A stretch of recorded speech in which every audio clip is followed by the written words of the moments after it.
एक बार की बात है, बीरबल छुट्टियों पर अपने गांव गए हुए थे। दरबारियों ने इस बात का फायदा उठाते हुए सोचा कि क्यों ना इस बार महाराज से बीरबल की बुराई की जाए। सभी दरबारी महाराज से बीरबल की बुराई करने लगे। एक दरबारी ने कहा, महाराज, दरबार में बीरबल से भी बुद्धिमान दरबारी मौजूद हैं, लेकिन आपने कभी उनको बीरबल की तरह मौका ही नहीं दिया। दूसरे दरबारी ने भी महाराज से कहा, आप केवल बीरबल की सुनते हैं, आप हमें भी मौका देकर देखिए। अकबर सबकी बातें सुन रहे थे। अकबर को बीरबल अति प्रिय थे। महाराज बीरबल की बुद्धिमत्ता को अच्छी तरह जानते थे, लेकिन वे अपने दरबारियों को भी निराश नहीं करना चाहते थे।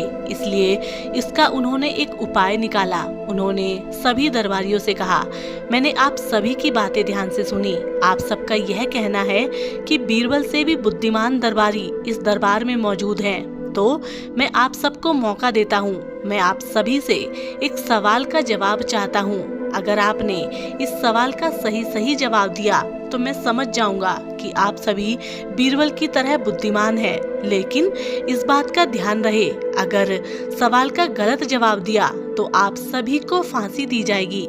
सभी दरबारी महाराज की इस बात को सुनकर घबरा गए। सभी एक दूसरे की तरफ देखने लगे। एक दरबारी ने कहा, महाराज, ठीक है, हमें आपकी शर्त मंजूर है, आप सवाल पूछिए।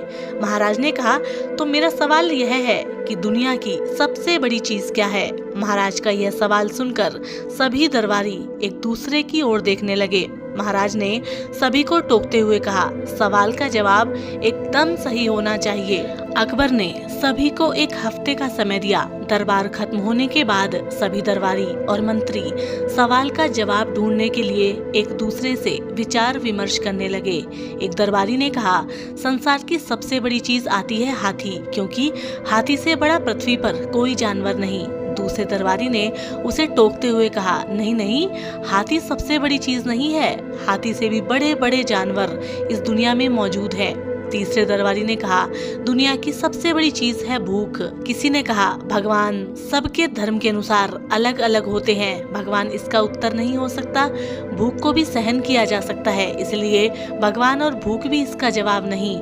सभी दरबारी अलग अलग राय देने लगे, परंतु दुनिया की सबसे बड़ी चीज कौन सी है, इसका उत्तर किसी के पास नहीं था। सभी दरबारियों को अब फांसी की सजा का डर लग रहा था। उनकी चिंता बढ़ रही थी। सभी दरबारियों को बीरबल की याद आई और बीरबल को बुलाया गया। बीरबल ने सभी दरबारियों से कहा, मैं इसका जवाब का उत्तर महाराज को दूंगा, परंतु आप सभी को वही करना होगा जैसा मैं आप सबसे कहूँ। सभी दरबारी बीरबल की बात पर राजी हो गए। सभी ने कहा, बीरबल जी, आप बस जैसा कहें हम वैसा करेंगे, बस आप हमारी जान बचा लीजिए।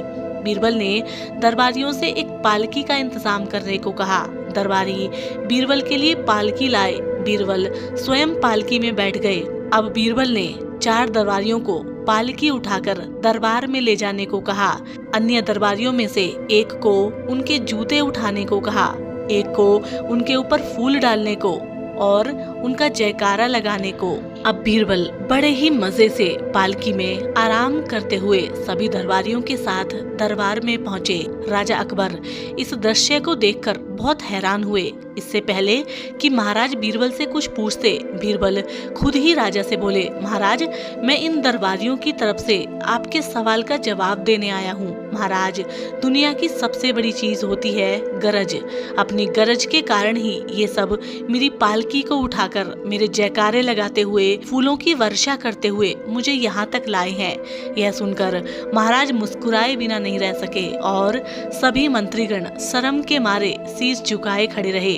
राजा अकबर को अपने सवाल का सही जवाब मिल गया। तो साथियों, इस छोटी सी कहानी से हमें यह शिक्षा मिलती है कि हमें किसी से भी ईर्ष्या नहीं करनी चाहिए। हमें स्वयं को बेहतर बनाने की कोशिश करनी चाहिए। तो साथियों, हम उम्मीद करते हैं आज की ये छोटी सी कहानी आपको पसंद आई होगी और हम आपसे मिलेंगे एक और प्रेरणादायक कहानी के साथ। तब तक के लिए नमस्कार, जय हिंद।